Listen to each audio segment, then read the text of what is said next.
seria festa em Curitiba.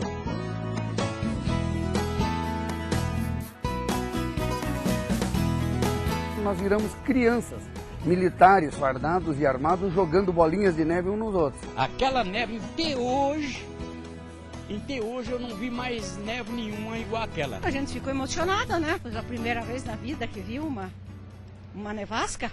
Lindo, maravilhoso. No outro, tristeza e desolação no norte do Paraná. Para muita gente foi um fim de grande sonho. Foi terrível, né? Porque a gente tinha uma florada que ia produzir um café na próxima safra, né? Aí a geada veio e tirou, né? Quer dizer que aí tirou o sonho da gente, né? Pensou alguma coisa. Foi no dia 18 de julho de 1975. O frio intenso da madrugada já anunciava que o principal produto da economia paranaense, o café, não resistiria. E eu me lembro bem que durante o dia eu estava trabalhando lá no dia anterior à geada e a gente já percebia à tarde que alguma coisa séria ia acontecer.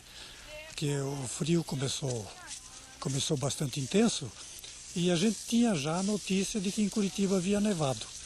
Então é uma coisa estranha para a época, mas já estava acontecendo. Então você não tinha praticamente nada a fazer diante de uma situação dessa, a não ser esperar, né? Mas foi um frio tão grande, tão grande, tão grande. O café caiu todas as folhas, ficou só madeira, né? Só os galhos secos. Mas acabou tudo. Meu sogro tinha um sítio aqui por perto, eu fui lá com ele. Realmente eu senti no semblante dele que era um homem que veio para cá em 1937, né, plantar café. De repente eu senti neles aquele desespero, né, aquela tristeza, vendo todo aquilo que ele, todo esse tempo vivendo e ganhando e trabalhando e vivendo com o café, de repente não vendo uma folha verde, toda ela preta. Realmente foi um desastre. A geada negra, como ficou conhecida a geada de 75, arrasou a cafeicultura paranaense. De 10 milhões e 200 mil sacas colhidas semanas antes da tragédia, quase metade da produção nacional, o Paraná produziu apenas 3.800 sacas no ano seguinte. Uma produção simbólica para o estado que já tinha sido o responsável por 1/3 de todo o café consumido no mundo. Nós chegamos a produzir 20 milhões de sacas numa safra, que foi 63, 64, 65. Aquilo era uma festa, onde nós todos trabalhávamos 13, 14, 15 horas por dia. E hoje nós chegamos no escritório, firmas exportadoras, corretores, produtores, com desânimo total. No dia que eu liguei para a Rolândia, o Rolândia ligou para mim lá em Madrid, que eu falei com essa pessoa que era meu amigo de Rolândia, que ele me falou que acabou o café de Rolândia.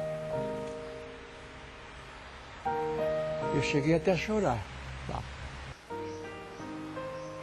Então, por esse motivo, eu sou muito emotivo, sabe?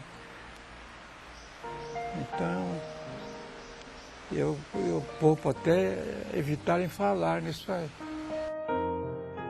A geada negra não poupou ninguém. Pequenos agricultores, grandes fazendeiros, autoridades, todos foram atingidos de alguma forma. E lá por volta do meio-dia, o governador Jaime Canet, que era na época, você vê o interesse, ele já tinha percorrido de avião praticamente toda a região cafeeira. E ele já fez a declaração, que ele achou que o fenômeno tinha sido muito intenso e que a safra do próximo ano seria zero. Não daria café mesmo de jeito nenhum. O Jaime Canet foi um espetáculo de homem para administrar com austeridade e sem fazer esse alarde de que estava se fazendo. E quando houve desastre, ele no outro dia de manhã já estava voando o Paraná de avião e também só disse ânimo, que eu também fui um dos privilegiados por esse desastre e vamos continuar, que a vida continua. E a vida continuou. Seu Orlandino era prefeito de Rolândia e estava na Europa no dia da geada. Quando eu voltei, aí eu instituí uma patrulha mecanizada para arrancar o café. Então, eram 2 tratores e uma corrente, sabe, de ferro. Ele amarrava e e arrancava toda a café de graça. O sitiante não pagava nada porque estava tudo queimado, né? Ele como é que queria pagar se não tinha nem dinheiro, coitado. Com o fracasso no campo, as cidades tiveram que se preparar para receber os novos moradores. Olha, foi realmente... me dá um arrepio nesse período até, porque realmente foi a quebra das esperanças, né? Quer dizer, e fazer o quê, né? Quer dizer, toda aquela esperança, toda aquela movimentação, toda aquela economia, quer dizer, calcada no café, de repente some-se, acaba, né? Então aí ficou realmente algum período, todo mundo não sabendo o que fazer. E todo mundo tentando aí depois, buscando uns caminhos, e como nós vamos recuperar a nossa economia, como é que nós vamos fazer? Como é que iríamos atender essa demanda dessa população, desse êxodo rural que vinha, né? Que estava sendo sem serviço, não tinha mais serviço na rural e vinha para a urbana. Como é que seria recebida essa população? E aí nós tínhamos que buscar a infraestrutura. E o outro ponto muito importante que realmente Londrina atendeu foi a construção das casas habitacionais, quer dizer, os conjuntos habitacionais. Já os municípios menores, que prometiam se tornar grandes centros comerciais, foram perdendo moradores. Nossa, a zona rural era muito alegre. Muitas máquinas de café, muitos sitiantes vinham vender o café, sabe? Então, isso aí dava uma movimentação enorme na cidade. Muito dinheiro corria. Nós éramos considerados a rainha do café. Foi conhecida a Rolândia como a rainha do café. Depois da geada, aí deu uma tristeza muito grande. Cafeeiros foi uma das cidades que prometia ser uma das mais prósperas aqui da região. Nós tínhamos lá cartórios, nós tínhamos uma subdelegacia lá também, farmácias, máquinas de café. Então era uma cidade que despontava para ser uma das grandes cidades da região do norte do Paraná. Seu Antônio e Dona Laírce eram donos de um cinema em Cafeeiros, distrito de Cruzeiro do Oeste. Compradores de café do mundo todo passaram por lá. Junto com Cafeeiros, morreram muitas cidades. Por exemplo, Serra dos Dourados morreu, é uma cidade que não tem expressão. Então nós temos uma série de cidades na região em volta ali que surgiram no auge e depois foram se extinguindo. Ficou todo mundo desorientado, né? Ai, agora o que vai fazer? Acabou. Aí foram lutar nos pedacinhos de terra, plantar amendoim, feijão, essas coisas, né? O restante que ficou por aqui, né? Porque o resto foi embora. Não dá mais, não dá, e foram embora. A vida nunca mais foi a mesma no norte do Paraná. A partir de 75, já existe um grande projeto do governo, né, de política agrícola, que é o estímulo, principalmente da plantio da soja, né, a soja que no mercado internacional alcança um preço muito bom, mas é um tipo de cultura totalmente mecanizada que independe praticamente de mão de obra. Né? Tenho muita saudade, porque era um tempo bom, né? A gente morava na lavoura, então era bastante assim, vizinhança, a gente não... Era mais fácil para a gente sobreviver, né? Tudo era mais fácil, tranquilo. E hoje está mais difícil. A gente não consegue compreender o que aconteceu, né? Como é que algo que projetava para ser tão grande foi embora, todos os sonhos, né? Todas as realizações, acabou. O fim dos tempos áureos da cafeicultura paranaense pode ser simbolizado pelo edifício América, o primeiro arranha-céu de Londrina, inaugurado em 1960 com um único objetivo: concentrar a comercialização do café brasileiro.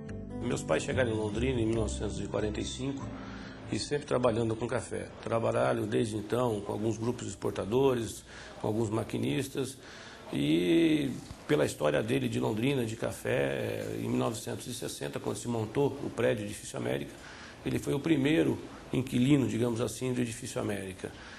Em 1960, ele começou a ter suas atividades dentro do Edifício América, e eu, nascendo em 1961, consequentemente, sou um dos da nova geração hoje, mas que aproveitei todo o tempo da história do Edifício América. Antigamente aqui o movimento aqui no prédio era fantástico. Era americano, japonês, tudo que é nação entrava aqui no prédio. Isso aqui parecia um formigueiro. A fila virava aqui. O elevador subia e descia direto, lotado. Então nós temos essa história grande do café, que se começou, que fez a base de toda a nossa família, e também, consequentemente, a história do Edifício América, que se resume hoje, praticamente 100%, na história referente ao café. Era o prédio era o mais falado de Londrina, era o Edifício América. Era o mais falado. Era o prédio que antigamente, que mais corria dinheiro era aqui. Na década de 60, você, para alugar uma sala aqui, para encontrar uma sala para alugar, você precisava pagar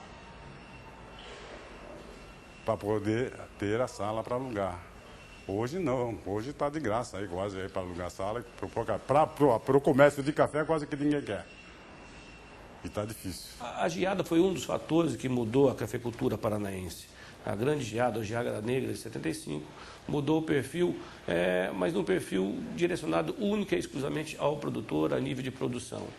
De lá para cá tivemos algumas políticas agrícolas e políticas cafeeiras para retomar a cafeicultura paranaense.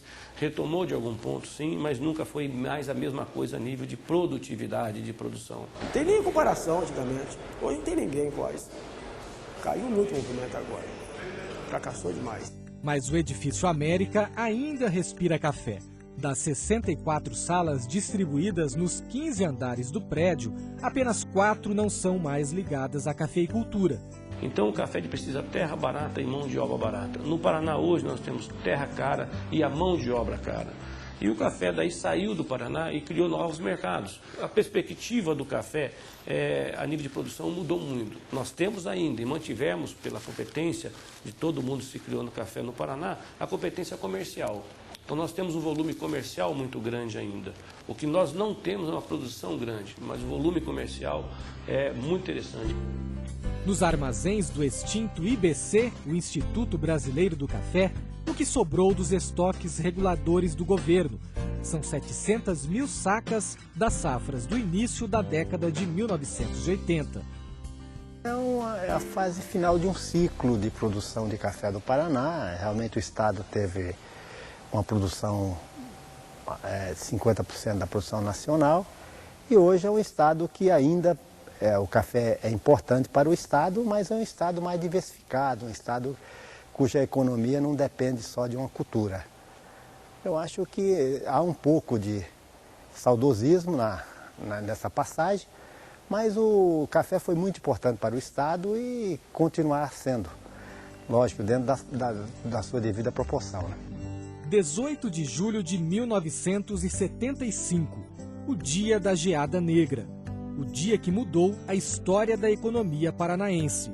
O café deixou saudade. Eu tenho, se bem que já estou caminhando finalmente, filhos criados, netos e tal, mas eu tenho saudades. Porque isso é um pouco da história do trabalho da gente, né? Eu tenho 34 anos trabalhando com café, então isso é um pouco da história da gente, dos colegas, de toda uma equipe que se dedicou ao café. Mas eu acho que o café continua no Paraná e acho até que vai continuar, talvez até ampliando um pouco a sua área e a sua produção. É triste, né? Porque, nossa, a gente saía assim, aquele cafezal cor mais lindo. Então, quando estava com flor, aquele vermelhinho de café, era muito lindo. É bem difícil, né? Quando a gente chega num lugar é uma coisa e depois fica outra, né? Mas sabe que eu acostumei muito aqui. Eu fui ver que eu sou do Rio Grande do Sul, sou de Pelotas. Mas só que eu fui lá visitar minha mãe umas 4 vezes. Ela falava, vem embora pra cá, minha filha. Eu vou, não, acostumei lá.